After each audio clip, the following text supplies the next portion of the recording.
right now on 5 on Your Side at 10. Tonight, a firehouse felony. It's kind of a crazy story. Firefighters responding to a call become the victims of a bizarre burglary, the suspect's big mistake. The beginning of October is heating up. I'll tell you which weekend day will be the warmest.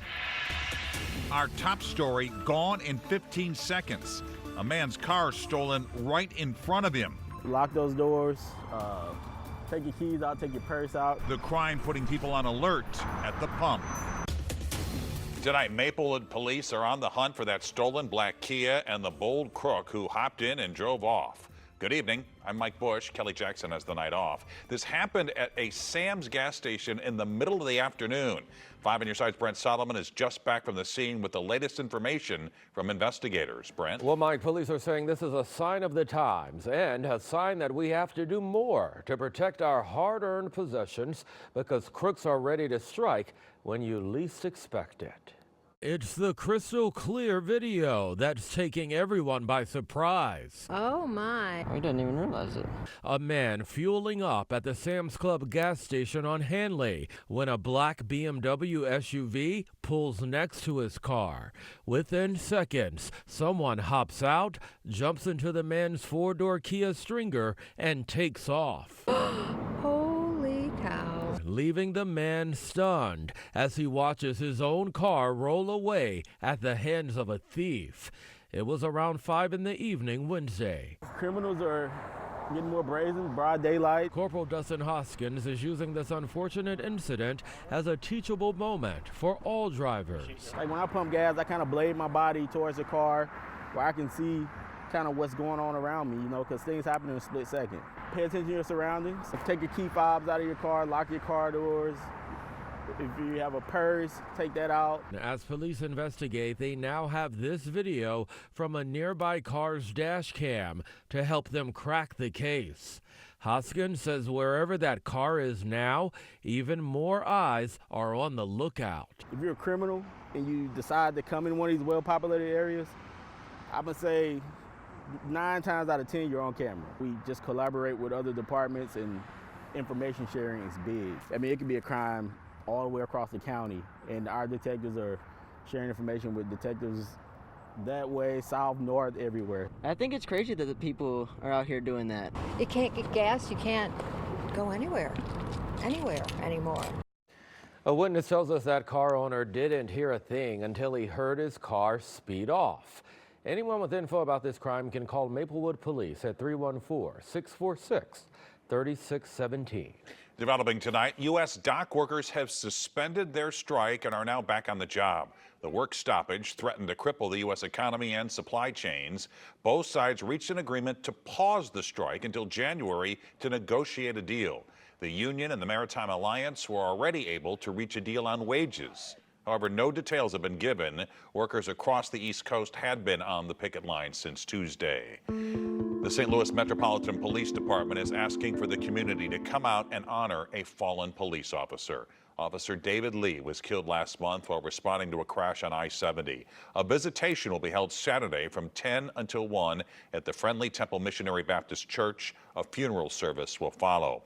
The public is asked to line outside the church along Dr. Martin Luther King Jr. Drive from Union to Belt for Officer Lee's escort. That'll take place at 8 a.m. and 3 p.m.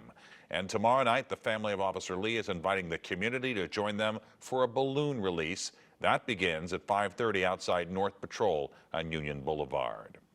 Just hours ago, a face-off at City Hall over face masks. At the last minute, the St. Louis Board of Aldermen on the Public Safety Committee pulled a measure from the agenda that would make it illegal to wear certain types of face coverings in certain public settings. 5 on Your Side's Laura Barczewski talked with the bill's sponsor, who says the proposed ban is all about public safety. Mike, Alderwoman Pam Boyd says this is really aimed at criminals who wear things like a ski mask, and it would add on an extra penalty. But more than 100 people oppose this, saying it would actually violate their First Amendment rights. St. Louis Board Bill 2 would make it illegal for people to wear masks with the intent of threatening someone or if they're using a mask to hide their face while committing a crime. When you have people with the ski masks, the sunglasses, the hoodies, And ironically, in the banks, they say you can't come in a bank like that. And so people in the community are concerned for their safety. If a person is caught by police in either of those situations, they could be fined $500, put in jail for 90 days, or a combination of the two. Bill sponsor Alderwoman Pam Boyd says this could be another tool for police. They can't get their identity, so it handicaps the police to be even to follow up to know who the people are. And the residents are scared to say anything because of the retaliation. The second section of the bill would prohibit people from wearing ski masks at schools, on city property, on public transportation, and on private property without permission from the owner. In this case, violators would be fined up to $100. But there are exceptions for this part. It won't apply to people wearing a mask for a costume, religious purposes, when it's cold, or for health reasons. So we honored the First Amendment, people's First Amendment rights. Elizabeth with Mask Block St. Louis says they believe it would actually still do the opposite. A lot of us felt that even with medical exceptions, any sort of law that would make it illegal to wear any sort of facial covering or mask would not just result in people being exposed to and dying from COVID-19. It would also be an affront to people's First Amendment rights. Elizabeth says she believes it would lead to over-policing of minorities and the homeless. It essentially would require a law enforcement officer to decide based off of what a person looks like, what they're doing, whether or not they're wearing, the intent behind why they're wearing a mask. In effect, we fear that what that's going to lead to is a lot of racial profiling. Alderwoman Boyd says she's going to get input from police, the circuit attorney, the public, and get more information before probably presenting this bill again, but we might see it reworked in the next form. Reporting live downtown, Laura Barcheski, 5 on your side. Hours ago, the Longhorn Steakhouse in Fairview Heights announced it will keep its doors closed following a Shigella outbreak that left dozens sick. The bacteria is highly contagious and can be deadly. 14 people across multiple counties have already tested positive. 6 were hospitalized between September 19th and 27th. Multiple families have reached out to a food poisoning lawyer who's already filed 2 cases, and he says that number could rise. People are very upset and kind of a little shaken and shaky as a result of this. We've talked to people who are just coming out of the hospital or just who've been in the emergency room recently, and this has upended their lives. A spokesperson for the restaurant says it will remain closed while they wait for more information from the health department. Management had planned to reopen tomorrow morning. A new federal report out tonight shows a teenager was responsible for a deadly chemical truck crash in Teutopolis, Illinois last year. It shows that a 17-year-old girl from Ohio admitted she was at fault. Dashcam video shows the truck avoiding a collision with her minivan as it merged into the same lane. The truck got onto the shoulder where it lost traction and crashed. 5 people were killed in the crash and close to 500 were evacuated from the town. A federal grand jury has indicted the owners of a former bowling ball factory in Jennings for illegally storing hazardous waste. The old Visionary Bowling Services building caught fire in October 2021, 2 years after it closed. The fire burned for nearly 12 hours, forcing nearby homes to evacuate. Investigators found hundreds of degrading containers of hazardous waste inside. The indictment names Visionary's owners John Wonders Sr. and Jason Wonders. Tonight, a St. Charles man is charged in a bizarre burglary. He's accused of stealing from a fire station. And new tonight, 5 on your side's Robert Townsend tells us how police tracked him down in North St. Louis County. Jimmy Bates III is accused of committing a bold break-in at, of all places, this fire station in St. Charles. The crime has left veteran police lieutenant Susan Shields shaking her head. Odd, brazen. He didn't know if he was going to encounter anybody inside the fire department. Monday evening, firefighters at Firehouse Number 5 told police they left the station on Hawks Nest Drive to respond to a traffic crash. They said when they returned, one firefighter's jacket, even a firefighter's shoes, another one's wireless earbuds, and backpack were all missing. Police say Bates got inside this firehouse through an unsecured bay door, and once inside, they tell us he stole all kinds of things and then took off in the firefighter's personal car. So they were able to track the location of the AirPods, which led to the location of the vehicle in the parking lot of a hotel.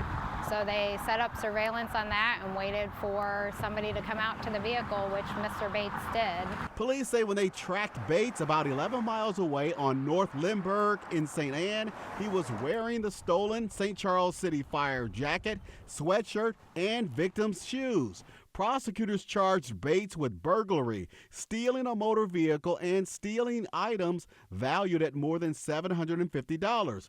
What's more, Bates is expected to face additional charges in an unrelated crime. Bridgeton police say hours before the fire station burglary, they found him in a truck reported stolen from a business in that area. That's kind of a crazy story. Robert Townsend, 5 on your side.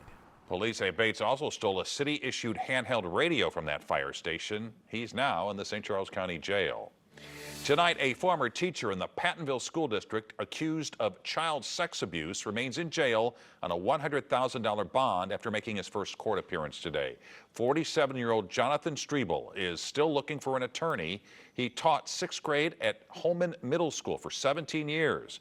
Investigators say they found child sex abuse material on his phone after former students and even family members raised concerns about his behavior in a private Facebook group. In a letter to parents, the district encouraged anyone with questions or concerns to contact Bridgeton Police by calling 314-739-7557.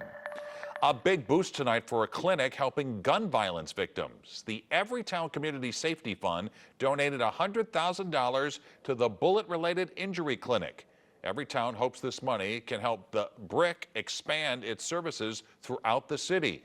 The group picked the clinic out of 150 other organizations. We support St. Louis in a number of different ways organizationally. My team has invested in St. Louis before, and it's a priority for us. We recognize that we have to go where gun violence is having a disproportionate impact. Everytown has granted over $13 million to more than 130 community organizations. Right now, mental health support is just a phone call away.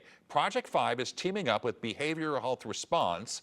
The lines close in about 20 minutes, but you can talk to a trained counselor just by calling 988 or by texting Be Heard to 31658. A local response to a national disaster. This terrain is very different than what we have in Illinois. Tonight, a first-hand account from crews bringing power back to a region ravaged by Helene. A rental rise. If somebody wants something more than a couple times, we'll buy one, and just so they can have it. The cost-saving trend people are using in life and death. October heat, how warm it'll be this weekend, plus we're tracking some rain to the north. But will it reach us? Just hours ago, 3 police officers in Memphis, Tennessee were convicted in connection to the deadly beating of Tyree Nichols. All 3 were found guilty of witness tampering in a federal civil rights trial. The crime carries a sentence of up to 20 years in prison. 2 other officers charged in the case both testified and took plea deals. All 5 are still facing second-degree murder charges in state court for Nichols' death. A trial date has not been set. Tonight, country music star Garth Brooks is facing sexual assault accusations. Brooks was named in a lawsuit accusing him of raping his hair and makeup artist in 2019. The woman has also worked for Brooks' wife, Trisha Yearwood, since 1999. Brooks denies the claim, saying he has been extorted and defamed by his accuser, and says, and I quote, "I trust the system, I do not fear the truth, and I am not the man they have painted me to be." Taking a live look at Lambert International Airport, which could look a little different in the future. The city is now seeking bids for designers for the airport's new single terminal. It will include 62 gates and a bigger parking garage that will triple Lambert's parking spots. From musical instruments to everyday clothes, you could rent just about anything these days, and it is paying off for the young and old alike. Today in St. Louis, anchor Michelle Lee is on the money tonight, showing us the items available, including some that are to die for. Renting here is a family business, 4 decades old and counting. It is, yeah. It's all in the name. My name is Zachary Wampler, and I'm the manager of We Rent It. Zach and his dad Pat have been renting construction equipment and tools for decades. It started when rent culture wasn't everywhere like it is today.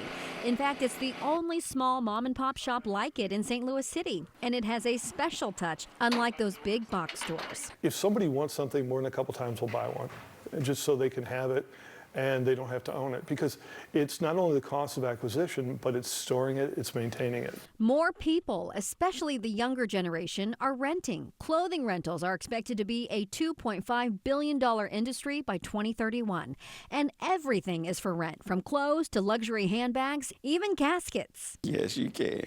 And a lot of people do it. Larry Binden of Bi-State Cremation and Funeral Services says it's actually pretty common these days as more people prefer cremation, whether that's to save money or save the earth. He also rents urns, and that could save a family thousands of dollars. Because caskets prices can be everywhere from $500 to $20,000, $30,000. It all depends on, what you want. Whether you're renting in your daily life or for your eternal one, it makes sense. And dollars. It's okay to take it somebody, but you should try to fix it yourself first. And that's what when somebody comes in, I don't care who they are, if we tell them, hey, give it a shot. Michelle Lee, 5 on your side.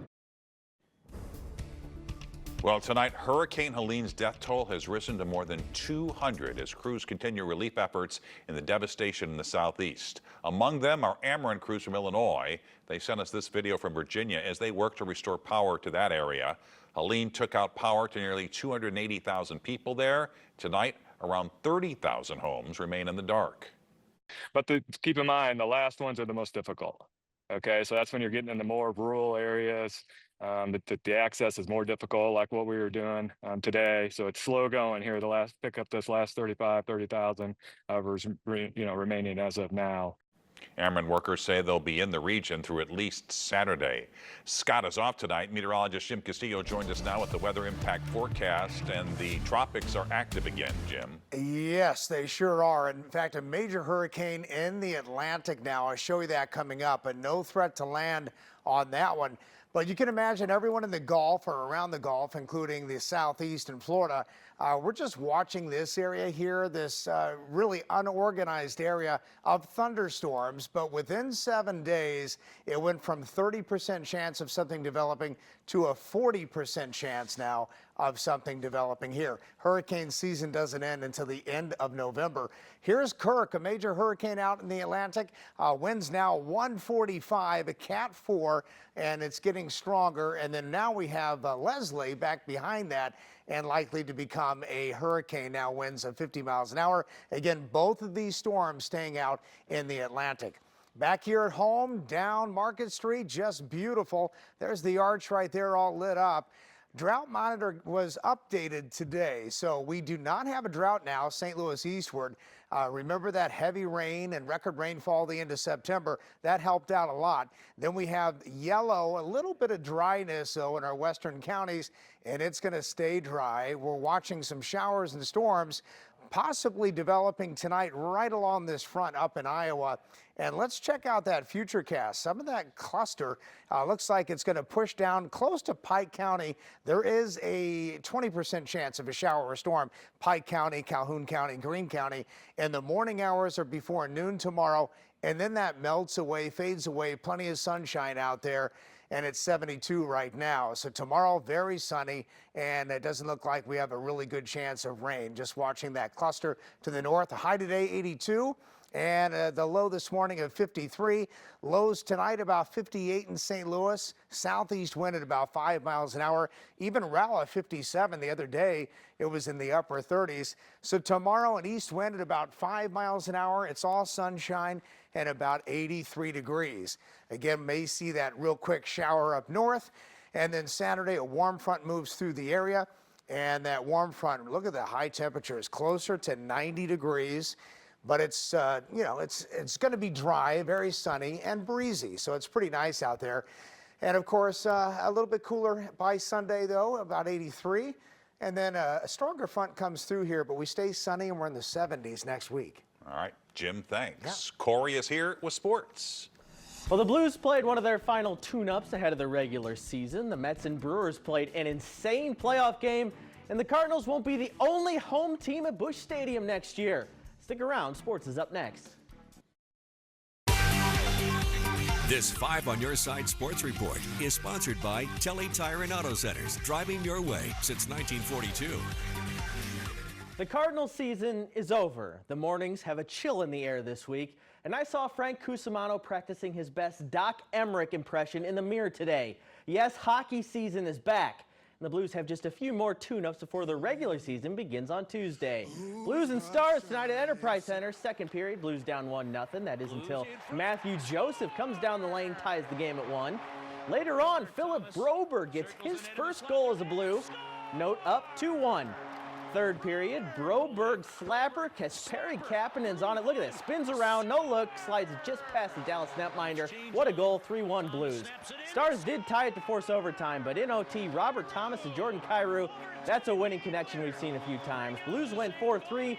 They'll wrap up the preseason in Chicago on Saturday. Brewers and Mets, winner-take-all Game 3 in Milwaukee. Familiar face Jose Quintana on the mound for the Mets. The last time the Cardinals played a postseason series, he started Game 1. Remember that? Pitching duel until the 7th. The Brewers go back-to-back. Jake Bauers and Sal Frelick make it 2-0, and Milwaukee is rocking. But wait, Pete Alonso, a 3-run shot in the 9th inning off Hazelwood West grad Devin Williams to take the lead. Are you kidding me? New York would add another run. They finish it off for the 4-2 win to advance to the NLDS, where they will face the Phillies. Incredible game. SLU women's soccer hosting St. Joseph's tonight. Keeper Emily Percelli is dominant in conference play. Emily Gaby starts the scoring for the Bills, as she often does. Look at this back heel kick that ends up going in for the goal. Wow! St. Joseph officially does get the equalizer from a long way out past Percelli. That game ended in a 1-1 tie. We have another loaded night of highlights on deck for tomorrow's 5 on Your Sideline, but I'm feeling generous, so let's have a little bit of a preview here on Thursday night. Marquette taking on undefeated Hazelwood East on the road tonight.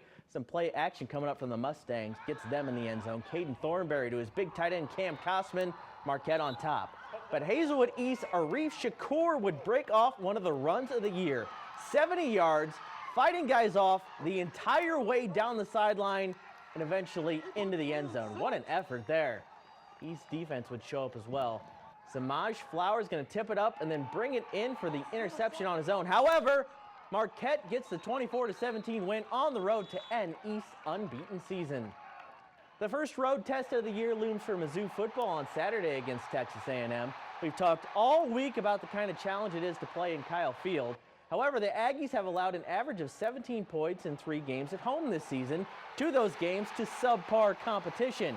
Brady Cook knows if the Tigers can score, that crowd of 100,000 will get pretty quiet. There's already a lot going on that I'm focused on.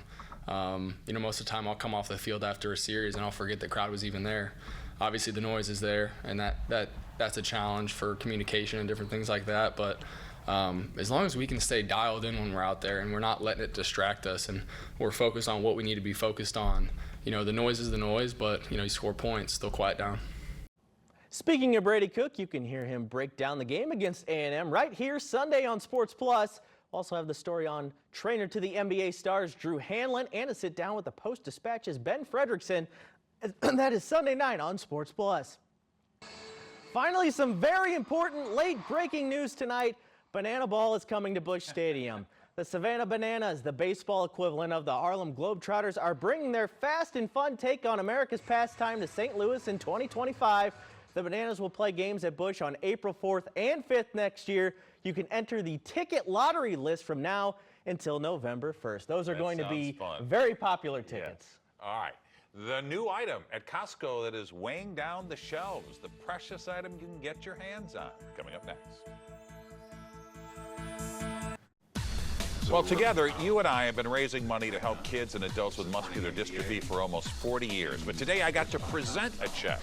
The Tegna Foundation is giving the Muscular Dystrophy Association a $5,000 grant. Tegna is the parent company of 5 on Your Side. Thanks to our general manager, Alicia Elsner, Dana Koza with MDA was on hand to accept the grant. This is now added on to this year's total. A few weeks ago, thanks to your generosity, we were able to raise more than $200,000 for MDA during our annual show of strength. And more good news, the Ladue School District made the cut as one of the best districts in the country. Education ranking site Niche put Ladue at number 6 in the National School District rankings. The Clayton School District also made the list at 31. And Costco announces they're starting to sell platinum bars. The bars are selling for just over $1,000. Costco already sells gold bars, and apparently they've made $100 million in sales. You do need a membership to buy them. And there you have it, 5 on your side at 10. The Tonight Show starring Jimmy Fallon is next. Don't forget to start your day with Today in St. Louis. That begins at 4 a.m. And have a great tomorrow.